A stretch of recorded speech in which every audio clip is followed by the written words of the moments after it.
Muito boa tarde, todo mundo da ADIC.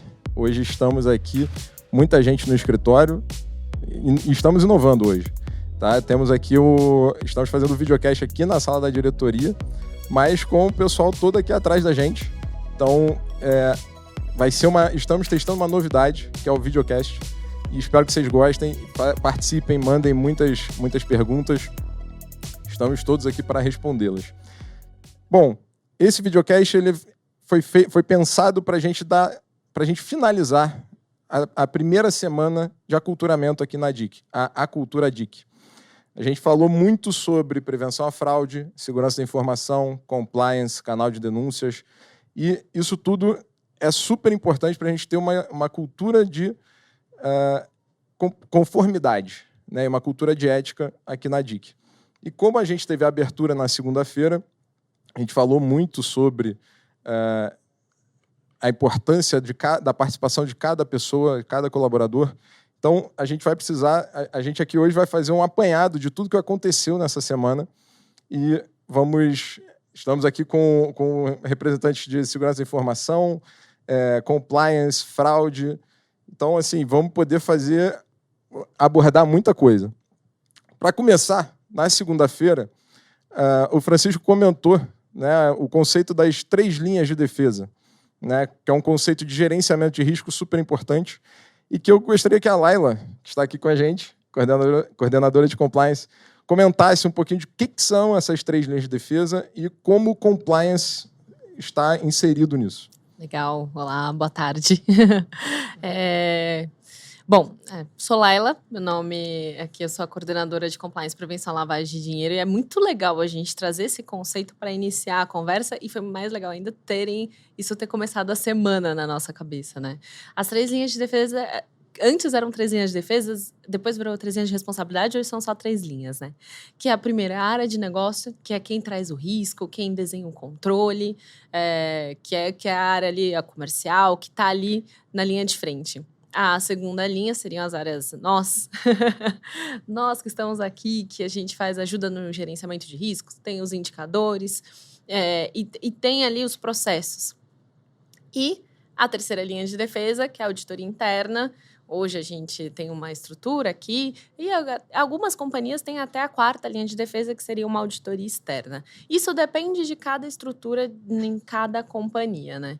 E é muito legal a gente trazer, assim, quando a gente vê a segunda linha de defesa, né, com compliance, que tem os pilares de atuação, acho que é muito legal ficou muito claro, né, durante a semana, que o que a gente vai fazer? A gente vai prevenir, né? Vamos colocar regras, vamos colocar procedimentos, vamos colocar controles internos vai testar. Como que a gente vai fazer? A gente tem questões para detectar, né? Cada área tem seus métodos para detectar e remediar. E o mais importante ainda que a gente descobriu com perdas operacionais, que tem como documentar também. Importantíssimo, na verdade. Então, tem essa questão de documentar. Olha só, é muito importante. A gente passou por tudo isso na semana, né? Agora eu estou pensando, foi bastante conteúdo. Muito conteúdo. Com certeza, muito conteúdo. Laila, falando um pouquinho também de compliance, especificamente. O que o compliance faz? Não é só aquela gente chata que fica dando trabalho para os outros, também a gente tem que cumprir muitas coisas. Conta um pouquinho para a gente o que a gente cumpre ali. Legal. A gente faz também evento... Tô brincando. Mas o compliance tem essas linhas regulatórias, linhas de leis, a gente auxilia, né, a empresa nisso. Só que eu acho muito importante aquela linha do processo, porque a gente visa aquela questão da prevenção, a gente tem essa atuação preventiva, a gente ajuda na formalização de documentos, a gente ajuda na formalização de regras, a gente traz o entendimento, dispara para as áreas, atua consultivamente, né? E acompanha a regulação. E acompanha a regulação, que esse é o mais importante. Acho que a gente acompanha, traz e ajuda. Mas essa é a linha do compliance regulatório, né? Tem da parte de detecção, que são todos os controles, o canal de ética, como a gente falou ontem, e todos os outros controles que a gente tem na companhia. E a remediação, que é quando a gente tem que atuar mesmo, quando algo saiu, né? Quando algo descasou ali, aí a gente atua mesmo e tem todas as instâncias de governança para atuar, todas as instâncias de reporte para atuar. Essa é a nossa linha. Show de bola. E não, você não puxou tanto para a regulação, mas eu vou puxar para a regulação, porque eu gosto mais dessa parte. Então, já puxando para a regulação e aproveitando, né, que temos 2 pessoas de segurança da informação aqui, queria puxar para a Elaine, para os íntimos. Elaine, LGPD Parra. Elaine, vamos falar um pouquinho de LGPD, entender qual é a relevância, né, da LGPD nas questões da proteção de dados e como a gente trabalha aqui na DIC em relação a isso. Meu nome é Elaine Parra, sou coordenadora da área de segurança da informação e privacidade de dados, né? A LGPD, né, é uma lei geral de proteção de dados, né, a sopinha de letrinhas, né, porque todo mundo sabe, né, ou já ouviu falar, né, o que é LGPD, né, mas muitas vezes as pessoas não sabem, né. Então, a Lei Geral de Proteção de Dados, né, ela se originou na realidade da GDPR, que é uma lei europeia de proteção de dados para cidadão europeu. Mas devido aí à internet, né, que a gente utiliza a internet para tudo, né, e os nossos dados estão navegando para tudo que é canto, e aí a Lei Geral de Proteção de Dados falou, vamos cuidar um pouquinho da nossa casinha, né? Só que aí o que acontece? Ela não veio somente para proteger os dados, né? Porque se a gente for analisar no contexto, né, geral, nós já temos cláusulas confidenciais em contratos, né? Nós não precisaríamos ter uma lei de proteção de dados, né? Mas ela não só protege os dados, mas ela dá transparência, né, aos titulares de cartão de dados. Ou seja, né, a gente, na realidade, o que a lei geral fala? Olha, eu preciso que você fale para que você vai utilizar o dado dele. Ou seja, quando a gente utiliza alguma página de internet, tem sempre aquela famosinha, né, o cookies lá bonitinho. Então, tem que pedir a permissão. Tem que pedir a permissão. Por quê? Porque lá te dá o direito de nós, né, quem utiliza a internet, de que a gente dá autorização para que ele possa utilizar os nossos dados e fazer toda aquela estatística, né, que quando a gente procura uma viagem bonitinha lá, aparece aquele monte, né, de informações, né? Então, e garantir os dados, a segurança dos dados, né? Hoje a gente sabe aí que tem um monte de vazamento de informação, né? E ela veio, na realidade, para garantir a obrigatoriedade, né, da segurança dos dados, né? Então, ela veio a ANPD, né, que é a Autoridade Autoridade Nacional de Proteção de Dados, né? Ela veio, é um órgão que, na realidade, ele faz toda a análise, né, regulatório da LGPD, porém, o que acontece? Eles aplicaram uma multa, né, que até 2% do faturamento anual, limitado a 50 milhões, caso tenha algum vazamento de dados. Devido à criticidade, que as pessoas precisam entender a importância do dado, né? Sim. Não é somente o vazamento do dado. Ai, Elaine, você tem o dado, o Rafa tem o dado, todos nós temos dados pessoais, né? E uma vez vazado, dependendo da criticidade dele, ele tem um dano pessoal muito grande, né? Então por isso que foi criado a Lei de Proteção de Dados. E como que a gente protege esses dados? A empresa tem mecanismo de segurança da informação, que ela tem que investir. A lei, ela não te dá um roteiro, né? Ela te dá diretrizes mínimas de segurança da informação, que é o que você precisa ter, né? E caso ocorra algum vazamento de informação, e agora a gente vai tomar uma notinha lá, vai tomar uma multinha. Não é isso, né? Primeiro vai ser averiguado, né? Vai ver se a empresa realmente cumpriu com os requisitos mínimos de segurança da informação, né? Se ela tem aqueles requisitos mínimos de segurança, os controles, para aí depois ser aplicado. Mas, em contrapartidas, tem o quê? As pessoas, os colaboradores precisam também fazer a parte. Pegando esse gancho, levar aqui para o Rafa, justamente a pergunta é como as pessoas, os usuários, podem ajudar na prevenção ao vazamento de dados. Bom, Pedro, acho que é importante reforçar que os usuários não ajudam. Eles têm obrigação e responsabilidade de proteger manter a empresa protegida contra a invasão, né? Então, não é só a área de segurança que passa 24 horas, seja com a equipe interna ou com parceiros, olhando e garantindo que a empresa está segura, né? A gente sabe, número de mercado, que 95% dos ataques de sequestro de dados a origem do ataque é sempre o elo mais fraco. Quem que é o elo mais fraco? É o usuário. Então, é sempre importante, até na palestra de segunda-feira, o Leonardo comentou bastante sobre a atenção que a gente tem que ter no dia a dia, né? Então, principalmente por e-mail, né? É comum, todo mundo tem alguém próximo que já teve seu WhatsApp clonado e, normalmente, quando você vai conversar com a pessoa que teve, ela estava dirigindo, estava fazendo 5 coisas ao mesmo tempo, viu uma mensagem, aquele link maravilhoso, todo mundo vê um link, já fica desesperado para clicar. Então, é importante seguir tanto o que está no treinamento de proteção, né, na intranet, como tudo que o time de segurança, quase constantemente manda por e-mail, comunicação interna, de dica, né? E eu acho que vou até repetir o que o Leonardo falou na segunda-feira, né? A gente tem que usar um pouquinho o nosso raciocínio lógico, né? E se perguntar se realmente aquilo faz sentido, né? Eu recebi um e-mail que eu ganhei uma viagem, numa promoção que eu nem me inscrevi, é fraude, está na cara, não precisa nem perder tempo, né? Recebi um e-mail de um fornecedor ou de um parceiro falando que eu preciso fazer um recadastramento, eu não estou esperando aquilo, eu não sabia que aquilo. Não clica, liga para o fornecedor, cara, recebi um e-mail aqui, é seu, é válido isso, né? É mais fácil você perder 5, 10 minutos tendo a certeza que aquilo é realmente válido, do que você colocar a organização que você trabalha em risco. E a gente até discutiu um pouquinho do impacto, né? A gente está falando de uma empresa como a DIC, que movimenta quase 90 bilhões ano. Esses ataques, como consequência, você pode ficar 4, 5, até 6 dias completamente fora. Imagina o prejuízo para o mercado financeiro, a DIC, 6 dias. Um risco imenso. Exato, sem faturar, e o que for faturado não vai ser liquidado na sequência, né? Então, é super importante. E aí, de novo, eu vou ser sempre repetitivo com isso, né? Na dúvida, não tome nenhuma ação, né? A gente tem toda uma estrutura para suportar vocês. Recebi um e-mail, não sei, estou na dúvida, não faz nada. Liga para a área de segurança da informação que a gente vai auxiliar. Os e-mails estão cada vez melhores, né? Cada vez mais certinho.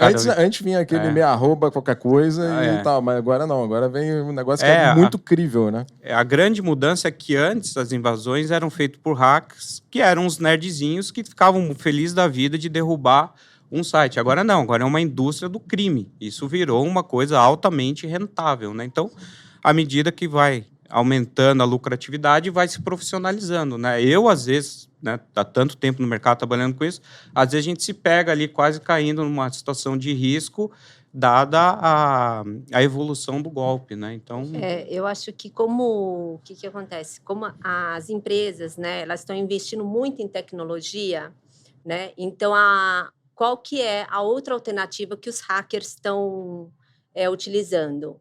São as pessoas, são os phishings, né? Então, é isso que é o elo mais fraco, né? Onde que, na realidade, que nem o Rafa comentou, é que na correria do nosso dia a dia, né? Então, às vezes, as pessoas não prestem atenção, né? Vão clicando, né? É muita informação para ler, né? E as pessoas precisam ter isso, né? As pessoas precisam ter a cultura de ler, prestar atenção no domínio, né? Então, tudo isso é imprescindível para a gente poder garantir a segurança, né? O que o Rafa comentou, a gente, se tiver um ataque, né, um vazamento de informação, né, ficar aí dias, né, a gente tem um outro porém, é o risco de imagem, né? O risco de imagem é imensurável, né? A gente consegue o risco financeiro, né? Ele tem lá, mas o risco de imagem é o que a gente fala, a confiança, né? Que você tem que reconstruir isso, né? Mostrar todo o seu trabalho, além de o quê? Você precisa mostrar a transparência, né? E falar, olha, realmente eu tive um ataque, aconteceu isso, mas por uma fragilidade, porque a gente sabe que não existe segurança 100%, né? Então, mas é lógico, a gente não vai trabalhar com tipo assim, olha, eu sei que um dia pode acontecer. Não é isso, né? Mas a gente tem que garantir a segurança em todos esses elos. Perfeito. E aproveitando o gancho de segurança, vazamento de dados, esse tipo de coisa é muito utilizado para fraudes, né? Estamos aqui com o Gabriel Silva, analista do time de prevenção a fraudes. E, Gabriel, eu queria que você falasse um pouquinho desse panorama, né, da fraude, como os estabelecimentos podem se proteger, né, dado que eles estão ali facilmente vulneráveis, digamos assim. Sim, perfeito. Boa tarde aí, gente. Bom, os fraudadores, queria falar primeiro que são bem criativos, né? Estão sempre tentando algum meio ali para persuadir e tudo mais. Falando primeiro do estabelecimento, como a gente se mantém seguro, primeiro não é qualquer estabelecimento que vai entrar na DIC, a gente já faz uma linha ali para ver se pode entrar ou não, se está tudo certo, parâmetros dos órgãos reguladores e tudo mais, então já não é qualquer estabelecimento que entra.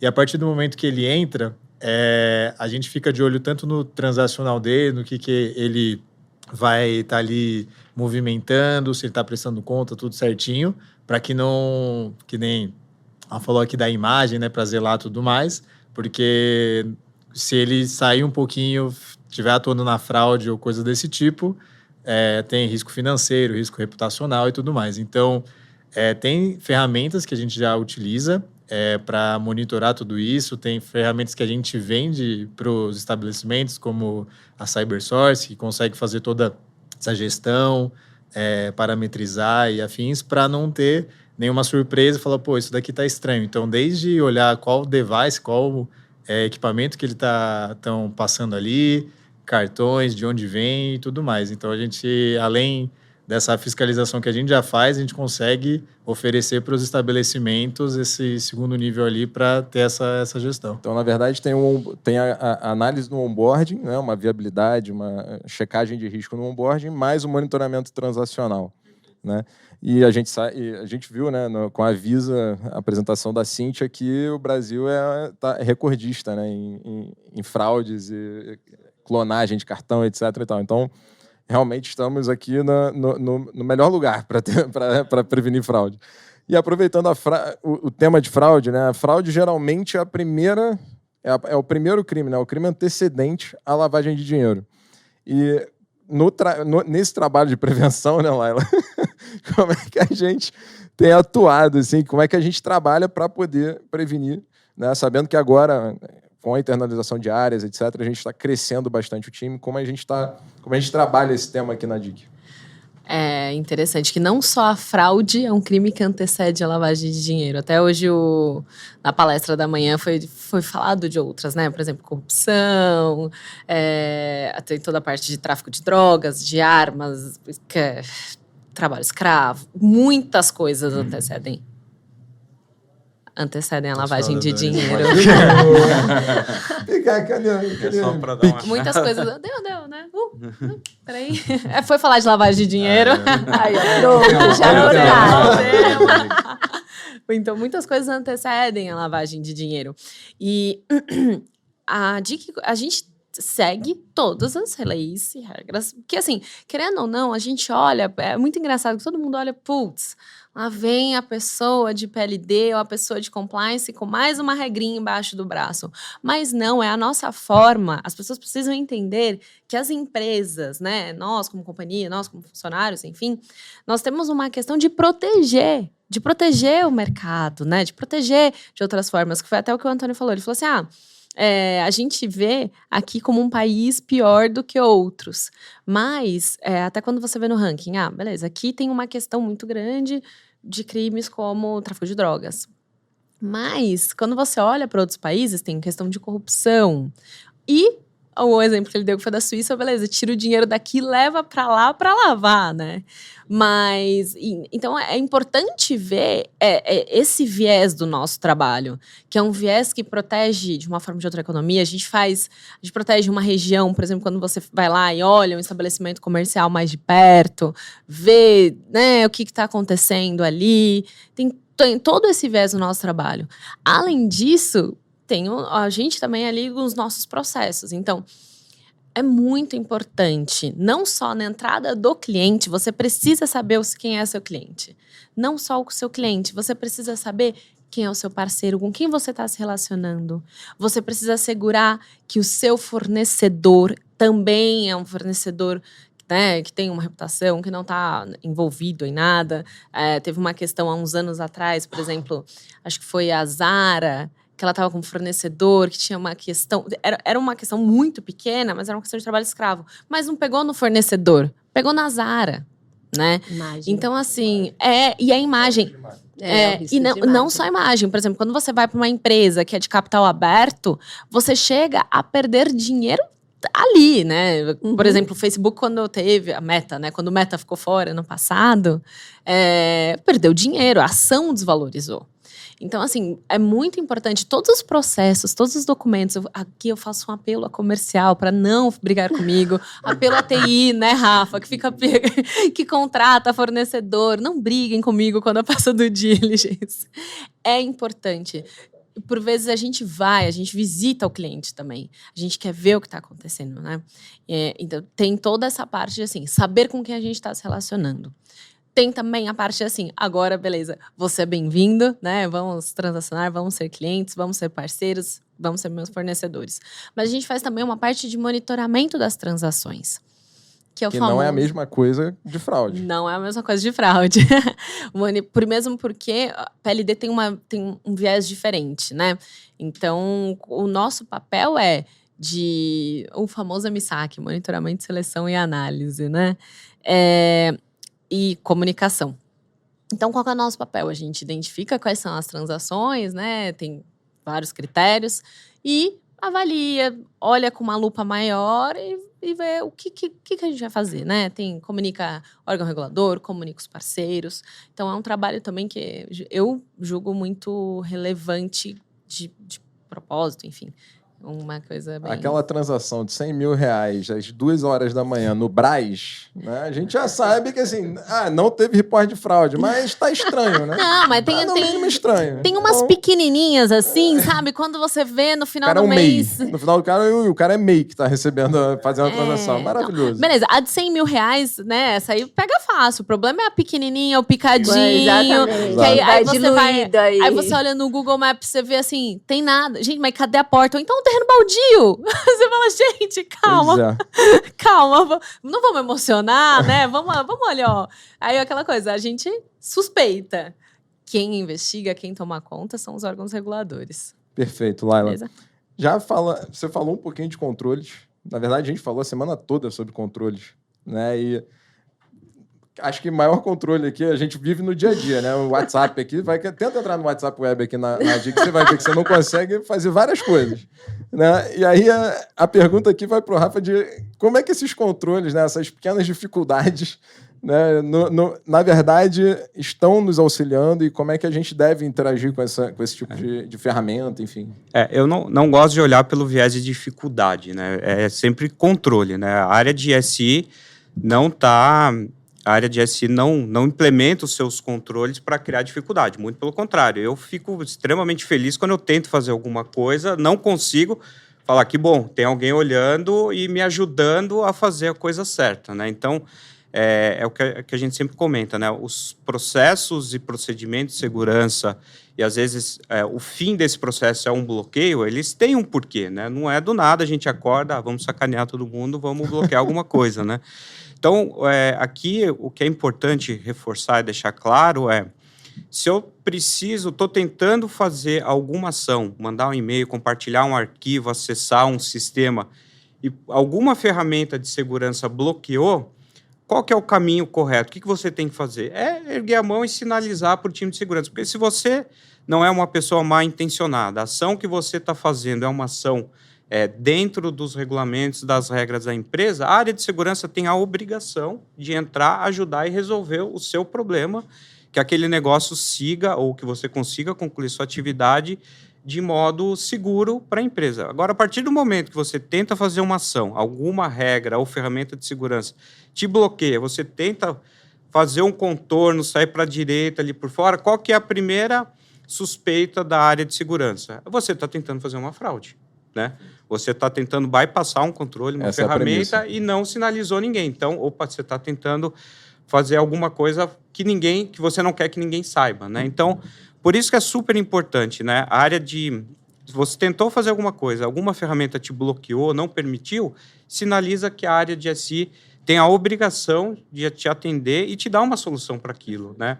Então, o nosso dia a dia ali em segurança da informação é sempre ficar medindo ali, né? O que eu estou fazendo para aumentar a segurança, mas eu não posso diminuir a produtividade da empresa, né? Então, nosso principal desafio é esse equilibrar, né? Que nem você comentou, né?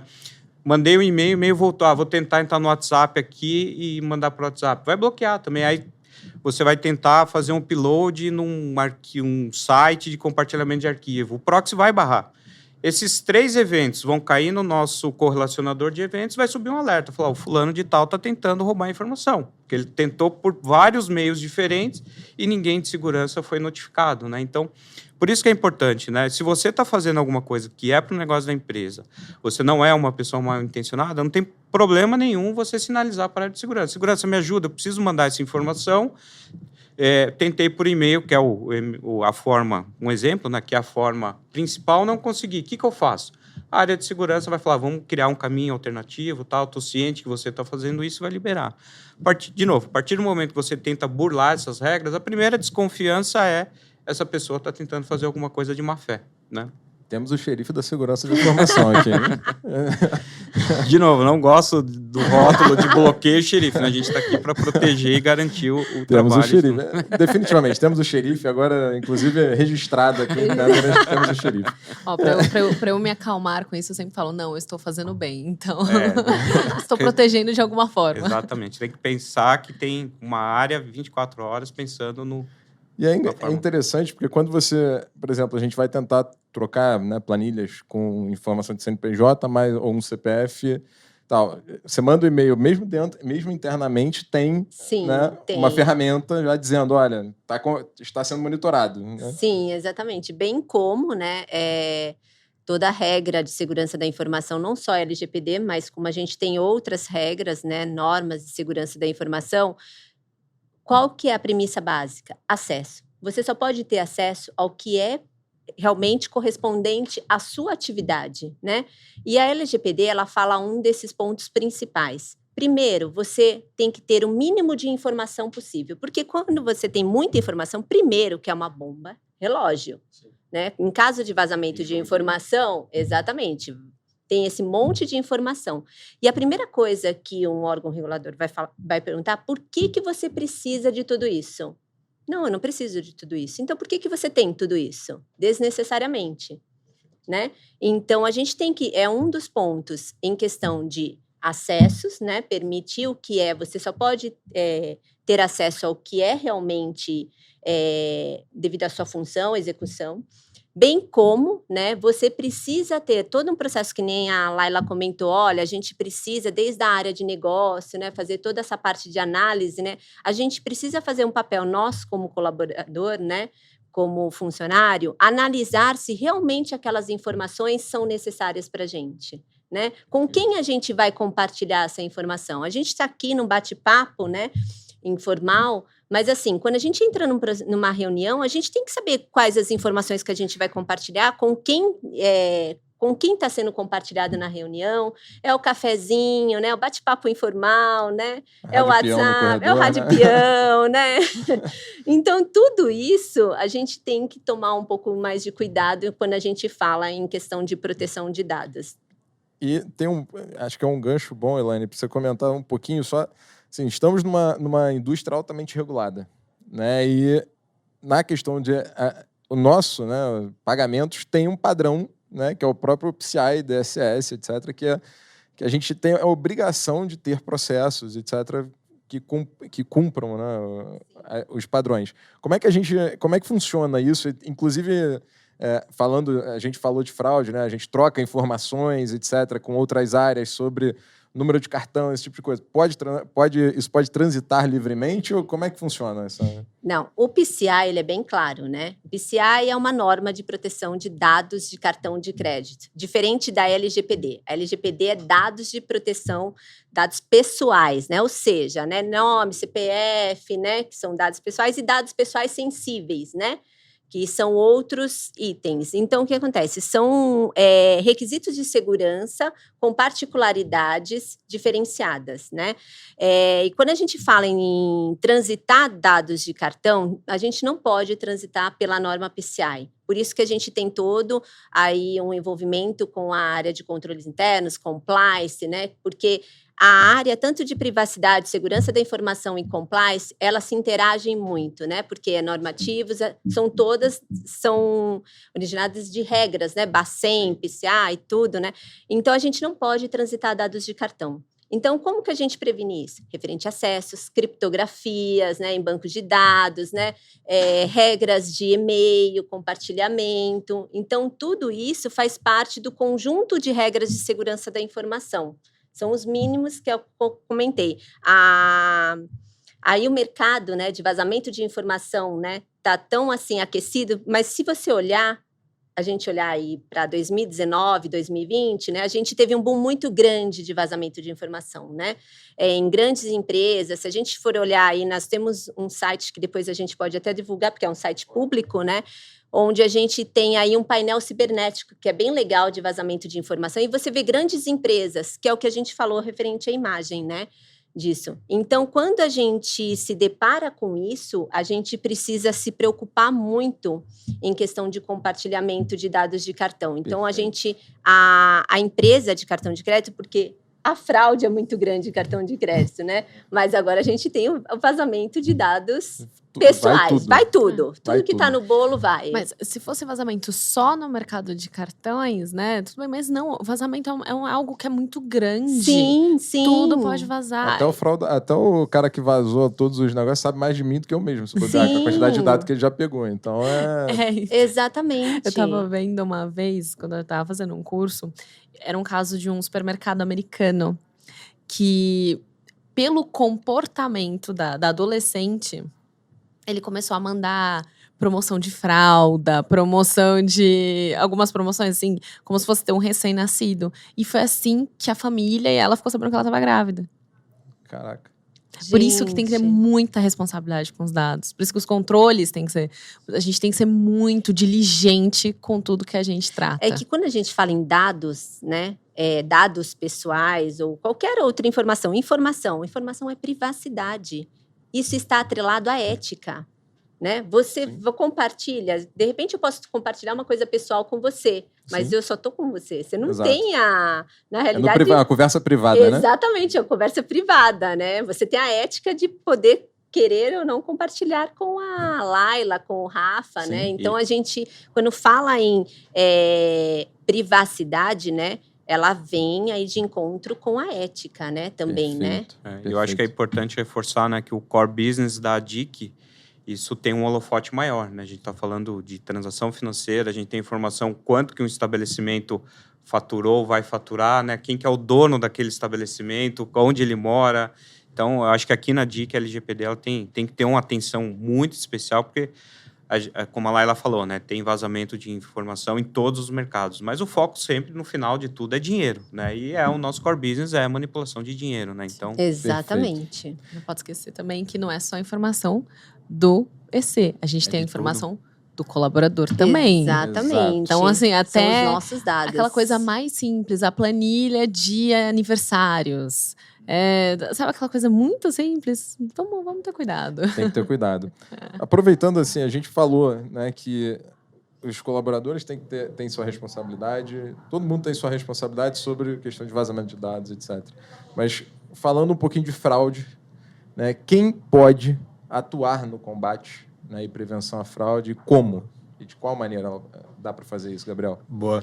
A gente tá toda a questão de compartilhamentos, mas tem os compartilhamentos positivos também, né? Se achar aquela coisa estranha, falar, pô, como que eu faço para ajudar?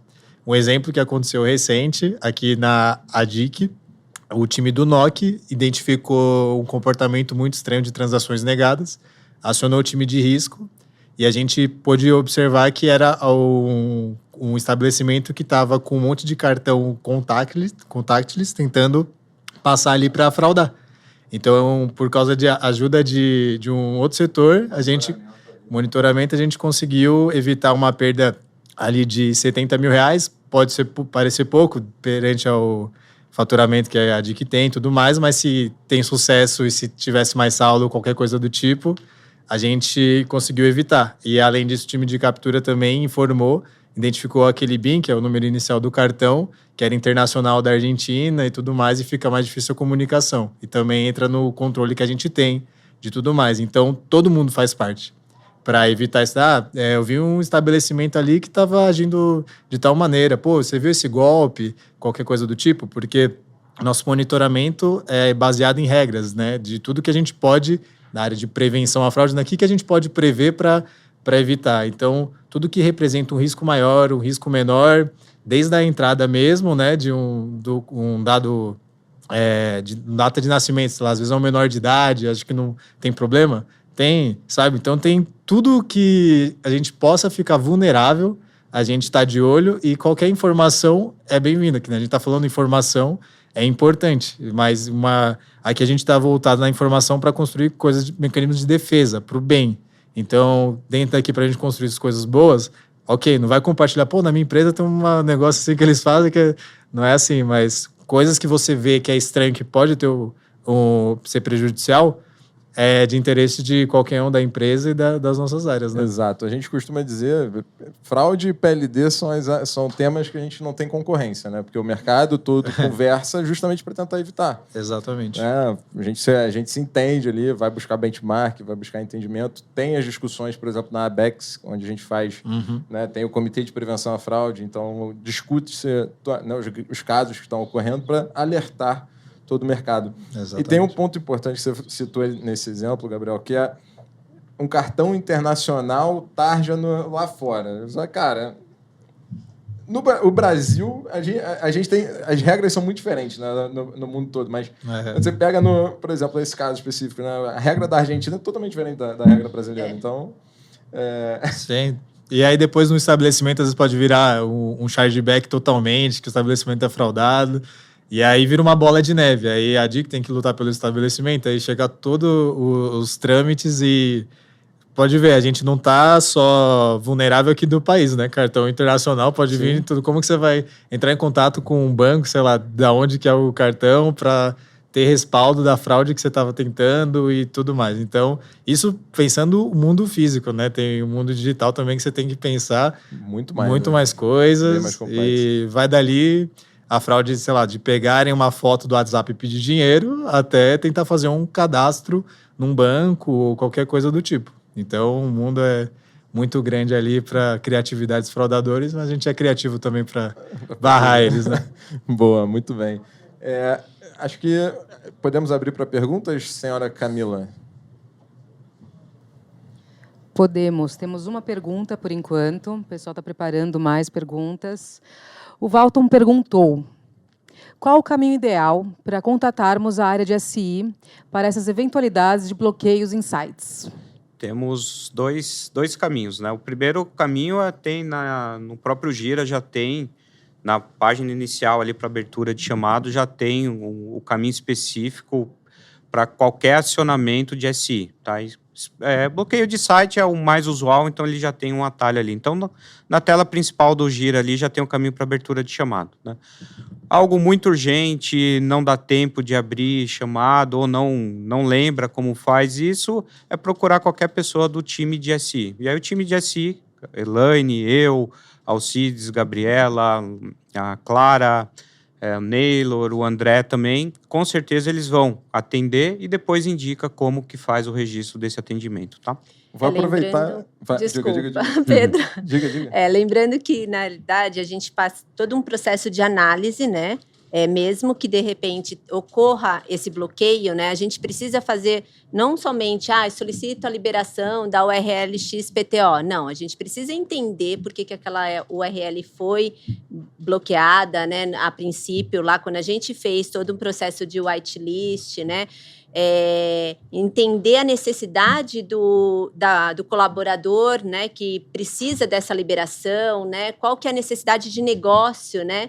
Aí sim, a gente, analisando todo esse contexto de segurança da informação e risco, né, porque tudo, né, engloba risco, então aí a gente faz análise e aí sim a gente libera ou não a página. Acho que se eu tiver um tempinho, pode? Acho que é legal complementar o que a Elaine comentou, né, o porquê da análise, né, e eu gosto de sempre usar cases, né, em outra companhia que eu trabalhei, a gente se deparou numa situação que o cliente havia solicitado para essa área um relatório. Essa pessoa tentou enviar o relatório para o cliente, as ferramentas de segurança barraram. Quando a gente entrou em contato com a usuária para tentar entender o que ela estava fazendo, ela comentou que era o cliente que tinha pedido. E era estranho o cliente pedir a informação daquele jeito, né? Então, qual foi a nossa ação como SI? Vamos ligar para a área de SI do cliente para entender se realmente ele pode ter acesso. E, no final, acabou se descobrindo que era uma tentativa de fraude lá na ponta do cliente e a gente, na outra empresa, no papel de SI, conseguiu identificar e avisar, né? Então, Muito legal. não é só pedir, eu quero, eu preciso, né? Então, a gente vai fazer, sim, como a Elaine comentou, essa análise, né? Faz sentido essa liberação? Esse é o caminho correto ou não, né? Falou o xerife. Aproveitando aqui, Cami, só uma coisa que é a questão do canal de comunicação de cada área. Aproveitando que o Rafa já falou, né, de segurança. Laila, canal de compliance. Compliance, PLD. Bom, acho que assim, a gente tem o nosso canal de ética, que é aberto para qualquer desvio. A gente comentou ontem, desvios, dúvidas, autodeclarações, fiquem à vontade. Tem também o e-mail de compliance, compliance@dic.com.br, e o e-mail de PLD, de prevenção à lavagem de dinheiro, que é pld@dic. Para aproveitar, tem o de riscos operacionais, riscos.operacionais@dic.com.br. E temos de prevenção? É mais curtinho, riscos@dic.com.br, e também pode chamar qualquer pessoa no Teams ali da área que estaremos à disposição. Boa. Cami. Não temos mais perguntas. A galera tá sabendo muito, né? A semana Deixa foi eu boa. colocar mais 2 caixas genéricas. Vai lá. Tem privacidade de dados, @dic.com.br, qualquer questionamento, qualquer dúvida. E nós temos de segurança da informação também, que é seguinfo@dic.com.br. Mas não se limitando somente aos e-mails, né? Nós estamos aqui, tem Teams, né? Para qualquer esclarecimento ou dúvida, né? Ou Com se certeza. quiser chamar a gente para um cafezinho também. É bom, né? Mas o cafezinho... Sem informação, conflito de interesses, sem conflito de interesse, É só para isso aí. tirar Conflito dúvida. de interesse vai pro canal. Bom, dito isso, considerações finais? Eu gostaria de agradecer a todos, né, e a todos os colaboradores que participaram aí ativamente, né, durante a semana. A gente viu pelas lives ali a quantidade de pessoas que participaram. Isso é muito importante para a segurança da informação, para a empresa, né, que teve a iniciativa aí junto com o compliance, vocês riscos. E é muito importante isso, que a gente consiga conscientizar as pessoas da importância, né? Isso realmente é uma cultura, né? Então, a gente precisa, cada dia, na realidade, é uma sementinha, né? Que a gente tem que regar lá para que ela cresça, né? E isso é importante para a gente. Parabéns a vocês aí que tiveram toda a iniciativa aí. Parabéns para todos que participaram. E parabéns para todo mundo da DIC, né? A gente teve aí uma média de 140 pessoas por sessão, então é bastante gente participando. E os colaboradores participaram bastante, e a gente percebe que os colaboradores da DIC, né, estão sempre muito dispostos, né, muito engajados, exatamente, a atender aos requisitos de segurança, de riscos, de compliance, sempre preocupados, vem sempre perguntando para mim, para o Rafa, né, o que pode ser feito, o que não pode, né, então isso, parabéns a todos, né, e vamos lá, contando, se precisar de alguma coisa, estamos aí à disposição. Tá, eu queria só dar o último recado, né? Na verdade, parabenizar pelo evento, agradecer por darem um espaço tão grande para a gente de SI no evento. E eu queria também agradecer muito, acho que é importante, e até porque na minha experiência de mercado é a primeira vez que eu vejo isso, aqui na DIC se leva a segurança a sério, né? É a primeira empresa que eu vejo desprender de tanto budget para implementar as ferramentas de segurança, né? Então, o Pisani, o Daniel e o próprio Zé Mário estão de parabéns pela atenção que vocês estão dando no tema, né? E aí não faz sentido a empresa investir tanto, né? Tantas ferramentas e as pessoas não respeitarem ou não se atentarem a isso, né? Então, de novo, a área de segurança não é uma área que vem impor regras ou limites, é uma área que vem ajudar a garantir a continuidade da empresa, né? Então, eu queria só agradecer de novo a Pisani, Daniel e o próprio Zé Mário por ouvirem, darem tanta atenção para o tema de segurança, né? Então, desde quando eu cheguei aqui, tudo que a gente identificou que precisava, eles atenderam, né? Então, de novo, agora a SI está fazendo a parte dela mais técnica, agora a gente conta com a ajuda aí de todo mundo, fazer cada um o seu papel. Eu acho que a gente não é um time, não é o time de segurança que faz a diferença, não é compliance, não é risco, né? É todo mundo. Nós somos um só time, né? Nós somos a DIC, né? Nós representamos a empresa, né? Perfeito. Então, é isso. Ótimo. Gabriel? Valeu, gente. Contem conosco. Boa. Laila? Acho que agradecer todo mundo que participou, toda a audiência que foi dada, agradecer o engajamento e trazer uma frase que o Max da Contato Seguro me falou, que ele parafraseou do Martin Luther King. Quando eu falei, vamos fazer uma frase sobre o canal, tal, ele falou assim, putz, tem uma que é muito boa, mas ele não trouxe ontem. Falei, eu vou ter que fazer. Que é do Martin Luther King, que fala assim, o meu medo não é o silêncio, não é o grito dos maus, mas sim o silêncio dos bons. Então, isso eu acho que é muito o fundo que a gente tem hoje no canal de denúncia, é o fundo que a gente está tomando. Eu acho que perfeito. A gente está encerrando a semana, mas é importante a gente falar que falamos muito de risco, e o risco não é só a perda, mas é também o que a gente deixa de ganhar, né? Então, deixa de faturar, continuidade de negócio. A gente falou muito de continuidade de negócio, vazamento de dados. Imagina se a gente tem um sequestro de dados aqui, fica uma semana fora do ar. A gente perde, né, totalmente a credibilidade. Então, é super importante, por isso, né, não está aqui na mesa exatamente risco operacional e controle interno, mas a gente falou de controle o tempo inteiro, né? Então, isso porque é meio onipresente. Tá? Então, é importante isso. A gente está trabalhando muito para mapear processos, identificar vulnerabilidades, buscar melhorias para justamente reduzir e gerenciar o risco. Agradeço aos 4 participantes. Obrigado, Adic. Obrigado a todos.